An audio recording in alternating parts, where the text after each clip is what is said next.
What's up, Taiwan? I'm Zainichi with news from here in Taiwan and around the world. Taiwan's Coast Guard says a Chinese fishing boat has sunk near the outlying Kinmen Islands after it was hit by another vessel. 7 people were on board, 4 have been rescued and 3 are still missing. Separately on Saturday, a body was found on a nearby beach. The Coast Guard is investigating whether the death is related to the sinking incident. It comes as tens of thousands of Chinese fishing boats took to the waters around Jinping after Beijing lifted a more than 3-month-long fishing ban. Taiwan's Coast Guard called for a caution in the congested waters. Tensions between China and Taiwan are high since the death of 2 Chinese fishers after a run-in with Taiwan's Coast Guard earlier this year. Taiwan's Defense Ministry is reporting a spike in Chinese military activity around Taiwan's Air Defense Identification Zone, or ADIZ. The data shows since January, China has been increasing the number of military aircraft it sends to put pressure on Taiwan. So far this year, there have been more than 1,700 incursions, which is more than last year's total. Analysts say that China has ramped up its military activity since President Taicung took the office in May. For more on what these Chinese military trends mean for Taiwan security, our reporter Jaime Ocon spoke to Ben Lewis, co-founder of PLA Tracker, an open-source database that tracks China's military presence around Taiwan. So Ben, looking at information about Chinese military planes coming into Taiwan's ADIZ, it looks like we've already surpassed the total amount of incursions from last year. We've already beat that number this year with only 8 months into the year. Why is that significant, and what does that say about the severity of the situation? Well, I think you hit the nail on the head. I mean, looking at the numbers, the entire amount of Chinese military aircraft tracked inside Taiwan's ADIZ in 2023, we've beaten that in 8 months. And 4 of those months, there was almost no activity at all because of the stand down that the PLA engaged in related to Taiwan's presidential elections and then the period in between the election and inauguration. The vast majority of the violations that we've seen, these aircraft flying, few dozen miles away from Taiwan, are since May 20th, since President Lai was inaugurated. That's an unprecedented surge in activity. The tempo, the intensity, the scale is unlike anything we've ever seen before.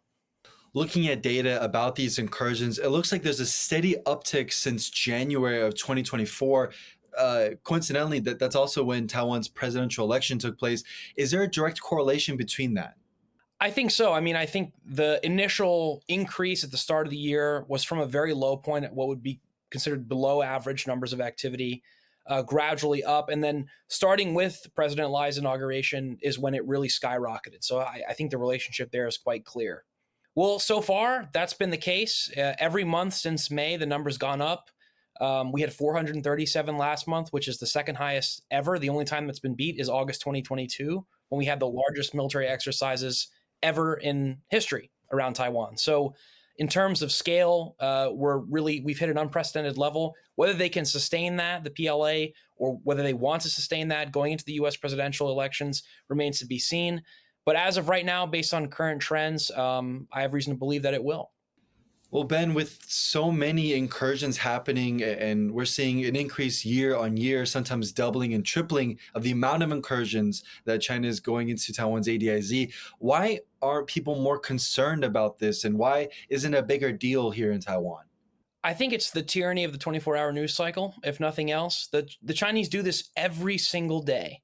And when you're sending 10, 15 aircraft a day, eventually 10 or 15 aircraft aren't scary anymore to the public. And then you bump that up to 20, 25 every single day. Eventually 20 or 25 aircraft are not really going to get your attention. When I first started working on this, the kind of consensus among colleagues I was working with it on was that, 10 or more aircraft was a big deal. And so, I think normalization has been one of, if not the primary goal of Beijing with these activities. I think they want to make it so that people don't care that they have a near permanent military presence around Taiwan, because it suits their objectives very nicely. So my concern is that, from where I sit, not a lot of actions are being taken in terms of how to counter these activities. And obviously there are limits, but I'm not seeing a lot of proactiveness in Taipei or Washington, for that matter, on how we deal with this unprecedented and status quo altering surge. That was Ben Lewis, co-founder of PLA Tracker. Taiwan joined World Boxing under the name Chinese Taipei, along with 4 other countries on Friday.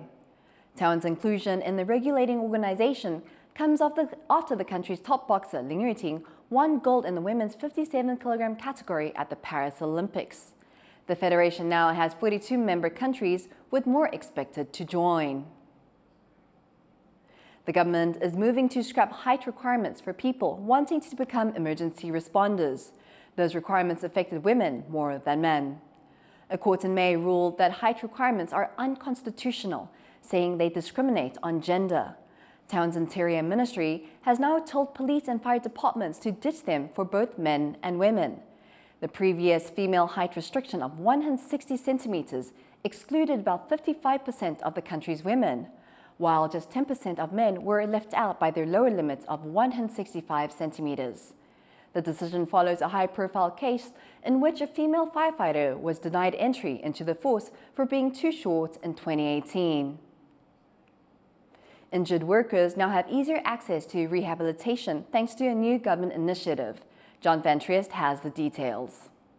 From plumbing to electricity, Mr. Zheng is the go-to guy at his company. But 2 years ago, a car accident left him with many broken bones, and even simple tasks like getting dressed or climbing the stairs became too much for him.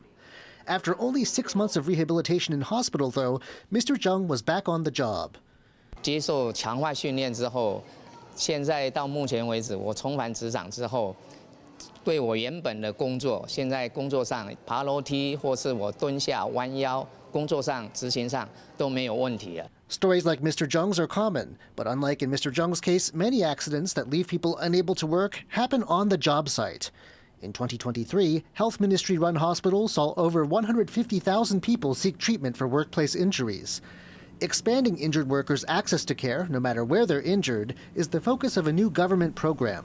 不管是从医疗复健的职业伤病诊治，然后职业病的通报，职能辅导相关的职业训练就业服务，我们都有一系列的展开。 The government is expanding the number of its hospitals that offer occupational rehabilitation to 36. The goal is to make sure they can offer timely care to those who need it. 劳工都是最基层，是我们台湾最重要的力量。他们的安全、他们的健康，其实这是这些年来政府所重视的。 But there are reasons for the move beyond a concern for workers' well-being. Taiwan's rapidly aging population means it could soon face serious labor shortages. For the government, that means it's all hands on deck to keep the country running into the coming decades. Howard Zhang and John Van Triest for TaiwanPlus. Doctors across India have gone on strike after the rape and murder of a female trainee in Kolkata. The country's largest doctors' organization says non-essential services are suspended for 24 hours. Doctors at some government hospitals say they have halted all elective procedures indefinitely. The moves add to growing protests in the country, calling for better protection of women and increased security at hospitals. We will fight till end. Proper CCTV should be installed in every corner of the hospital, and also security guards should be more efficient, that we demand in every hospital. How will we work like this? We doctors are very insecure right now. Night duties are like so scary for us after this incident. Once in decline, the practice of selling young girls off for marriage is making a comeback in Pakistan, as families across the country continue to struggle years after a devastating natural disaster. Rees reports. What would typically be a moment of celebration, a time of reluctance and fear for Pakistani teenager Mektab Ali Sheikh, as she's married off against her will. शादी कया ऐं जेके हाणे हींअर जेके शादियूं थियूं कनि उहे ॾाढी ॾुखियूं आहिनि ऐं मां चां पई त पंहिंजी माना ज़िंदगी हाली ईअं ई गुज़ारियां पोइ इन ॻाल्हि खे पोइ ई ॾिसंदासीं मां चयो त हाली मां शादी न कंदसि. It's for her own good, her father says, as the family struggles financially, particularly since widespread flooding in 2022 devastated their village. A disaster that caused billions of dollars worth of damage across Pakistan, one of the costliest natural disasters in human history. Over 1,700 people died and millions were left homeless.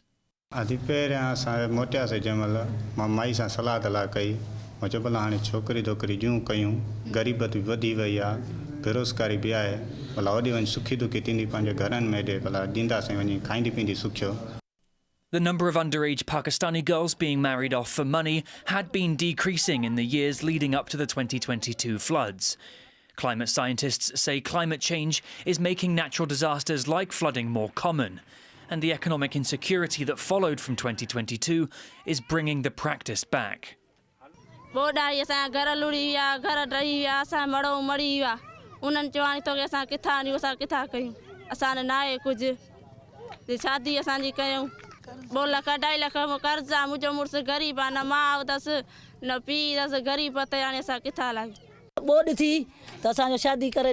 हल्को बार थे अगे वॾा हूंदा आहिनि पोइ शादी कंदा आहिनि हाणे नंढे हूंदे शादी करे ॾिनी थी शादी करे त वरी साॻी गुरबत अचे वई वरी साॻी गुरबत अचे वई ॿोॾि थी ऐं उन में घर ॿर टही विया हाणे का शइ कोन्हे का हाणे. It's an issue local human rights groups say is consuming villages.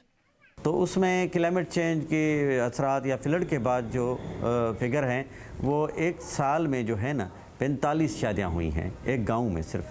वो 250 घरानों पे मुश्तमिल गांव है और उनकी जो हालत ये है कि पिछले 3 महीनों में 15 शादियां हो गई हैं.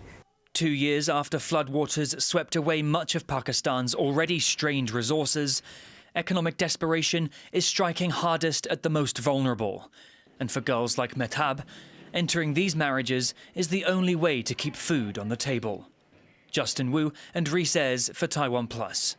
British street artist Banksy has completed a series of animal-themed artworks around London. As Chris Corin reports, the murals are bringing a little joy to a country on edge. This painting on the gate of the London Zoo depicts a gorilla and several other animals eager to escape. It's the grand finale in a series of animal-themed artworks produced over the past 8 days by British street artist Banksy. London Zoo staff say they're excited to have the world-famous artist's work on their gate, and that despite what's taking place in the image, no gorillas have ever attempted the act. No, and certainly haven't had the gorilla escape. So all the gorillas here, perfectly happy in their lovely home at Gorilla Kingdom. They've got air conditioning today, whilst we're all out here sweating, I hasten to add. So the gorillas are having a great time. The series began with this mountain goat in London's Richmond neighborhood, and has been followed by a number of others in different parts of the city. The artist has not commented on the meaning of the works, but some locals think the timing may not be a coincidence. The UK has recently seen its worst public unrest in a decade, with violent anti-immigration riots across the nation led by far-right groups, as well as large counter-protests against the rioters. And safety has been an issue with these artworks too. This howling wolf painted on a satellite dish was stolen in broad daylight within hours of its debut. This black cat painted on an empty billboard was quickly taken down by the sign's owner. He said he wanted to keep it safe and would donate it to a gallery. But most locals are just happy to see the artworks during such a fraught time. I came in person to say thank you to Banksy for acknowledging and recognising who we are as a community in Walthamstow, and that we wanted actively to stand together with our neighbours and tell those people who spread hatred and racism and Islamophobia they're not welcome here. It's just nice to have something that is internationally recognised near us, and I think as well with the marches that we had, like it's an area that's so diverse, everyone showing real solidarity. It's nice that we've had this every week. Whatever the artist's intentions, Banksy's new series seems to be bringing a little more life to the UK when it's most needed. Patrick Chen and Chris Gorin for TaiwanPlus. Thank you for watching What's Up Taiwan. You can visit the TaiwanPlus website or follow our social media for more stories from Taiwan and around the world. Finally, we take you to Slovenia to check out these highlights from their annual air show. I'm Samini Chi. Take care and see you next time.